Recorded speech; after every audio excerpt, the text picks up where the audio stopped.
Welcome to Checks and Balances. I'm Michael Vincent. This is James Blair. And this week, a case study on how to supercharge your retirement savings. It's the Sprint.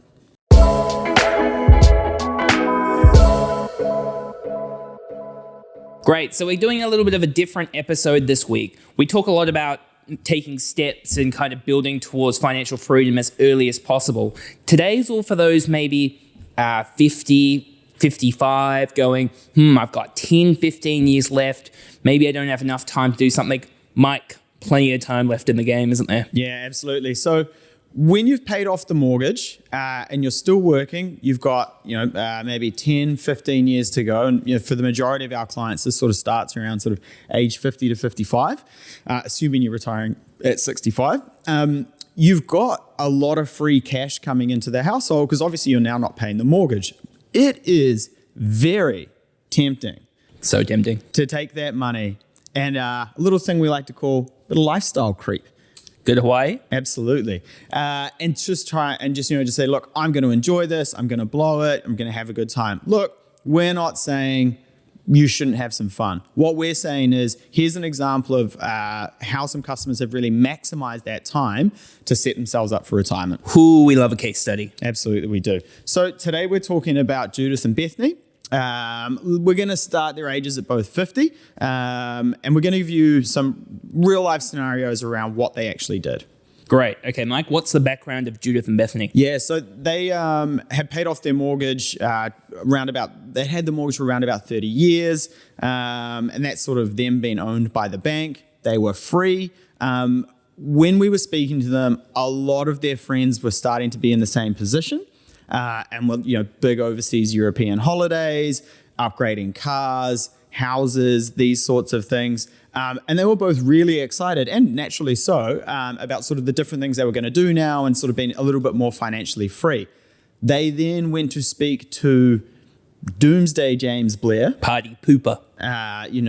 With his hood and his sickle. And he but not dying yet. Again, while we still made some allowances for fun, it was more about, okay, here's how we're going to really set yourself up for, having fun later on in life as well as now. Yeah. So Judith and Bethany come and talk to me and I goes, guys, you've just entered the Sprint. And they look at me perplexed. For James, we haven't sprinted in years. Yeah, my knees. I got to get a new knee, James. I can't be doing the Sprint.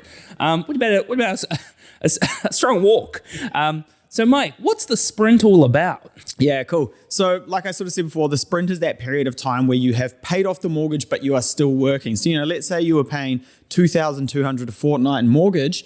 All of a sudden, you don't have that fixed expense. You've got that free cash coming in. It is very tempting to go, I'll see you at Soul Bar on Friday night. I'm going to blow that whole thing. Yeah, and we would encourage you not to do that. Once again, get somebody else to pay for the drinks. Really strong plan there. But there's plenty you can do with just those mortgage repayments left aside. And some in that situation, for Judith and Bethany, no other assets except for a little bit in KiwiSaver, thinking, I've left it too late. I'm not going to focus on it. I'm just going to enjoy the moment.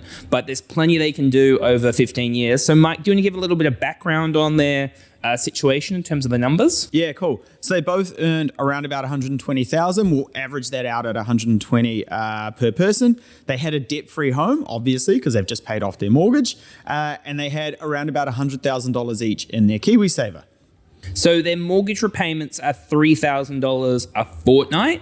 So they've got that money now free to do something with. So we have a simple 3-step plan, Mike, to set them up for retirement, where all they need to do is that $3,000 a fortnight that they put to work, and they've still got the rest of their income to do something with. Cool. So step 1 was make an active KiwiSaver choice. Now, we talk about this quite a bit. It's a 15, 20-minute conversation, but it can make a really big difference over time. And you might be thinking, these guys are getting towards the end of their working life. How much longer how much difference will it actually make? It can make quite a large difference. You really belittle my job when you say 15 to 20 minutes to get it sorted.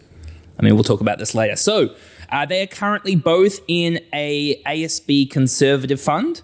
I've spoken to them about the level of risk they are comfortable with. Turns out they've got quite a lot of tolerance for risk, and they've still got 15 years until they can access it. They've also made an active choice of providers and decided Milford is the provider for them. So if they stayed in their ASB conservative fund, they would have $220,000 each projected for retirement. With the move of fund and provider, once again, historical returns aren't a guarantee for the future, but based off historical, they end up with $320,000 each. So that's $100,000 more each, $200,000 more for retirement. And as you said, Mike, very simple 15-minute conversation to get that done. Yeah, imagine earning $100,000 in 15 minutes. How good. That's a good hourly rate. Become a mortgage broker, that's what I'd say. Yeah, so again, that was step one of the plan. We said there was 2 more to come. So step 2, buy an investment property. My favorite step of the plan. So we got them a property for around $800,000. We calculated a 4% rental yield on the property. Deficit of $30,000 per annum, but they were paying down the debt because we had them on principal and interest, not just on interest only, because they could afford it and they should be clearing the debt. Very tempting to just go on interest only at that point, but yeah, you can, but it doesn't really make a lot of sense. You should be paying down the debt if you can do it. If you've got the cash flow, absolutely. Yeah. So by 65, that's probably going to net them about $870,000 of equity, which is a huge chunk. If we're talking about earning $100,000 in 15 minutes by speaking to James, talk about earning around $400,000 in an hour speaking to Mike. The numbers just stack up. Yeah. And the cash flows on those properties in terms of the $30,000 top-ups, that does include interest rates at 6%. It does include rates, insurance, maintenance, an accountant, and a property manager at 8.5%. So it's a very all-inclusive number. So we've done the KiwiSaver. We've got the investment property. But Mike, I'm feeling a little bit more diversification is required. What are we doing as step number 3? Yeah, cool. So step number 3, the leftover money from the mortgage repayments, we're contributing to a managed fund. So this is, again, diversifying the portfolio. It's an asset. It's liquid. You can pull it back out if you need it. Yeah. So we are contributing $3,000 a fortnight, less the topping up of the investment property. So that means they're able to contribute about $50,000 a year to a managed fund. The $50,000 accumulated over 15 years plus the returns gives us about $1.13 million by 65. For those who are very property focused and really like property, I would strongly recommend the managed fund component because property is a crappy asset to give you an income in retirement. You need diversification outside of property, otherwise you'll be asset rich and cash poor. Yeah, and we always say it, right? You can't sell a bedroom to go on holiday. Property is a great asset to leverage you up and maximize your returns over time to get you to retirement. However, you need to start looking at diversifying your portfolio when you're moving into retirement or getting close to retirement. So Judith and Bethany, they've gone from just having a debt-free home to a clear 3-step easy plan. And in that easy plan, over 15 years being consistent, they've got the $800,000 in equity in their property, $640 in KiwiSaver, managed fund at 1.13. They'll probably need to sell that investment property at some point in retirement to take the cash out, and they would put that into the managed fund, deplete the capital.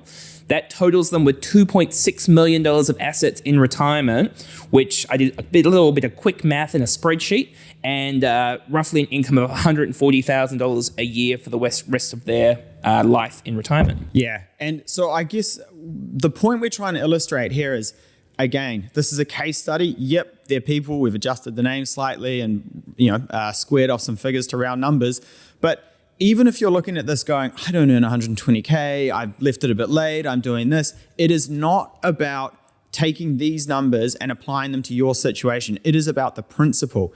This is, there's 3 steps to it, but it's still a fairly straightforward plan. You should speak to a financial advisor, think about getting a plan, and think about retirement and what is the way that you can maximize your wealth when you move in there. I don't mean to go after the comment section, but for those who go, that's not my income, I can't do that. As you said, Mike, you're completely missing the point. Yeah. Do what you can with what you've got. Yep. And one quick thing, shout out to Judith and Bethany, although we didn't use their real names, for letting us use your numbers on the podcast. Yeah, Bethany and Jude. One last point I'll make on this as well is that $140,000 income, that's quite a lot of income. So then you could actually have quite an interesting conversation about your situation going, well, maybe you don't need to save all of the mortgage repayments. Maybe if you only need $100,000 in retirement, which is a bloody good income still, maybe you can like spend a little bit more money on those travels and enjoying yourself in the moment. So you can have that balanced conversation, which is quite cool as well. Yeah, absolutely. So we're going to wrap it up there. Hope you enjoyed that case study. One more fact for you before we leave. It is a fact. You should subscribe. You should give us a review and a like, and we'll catch you next week. Cheers.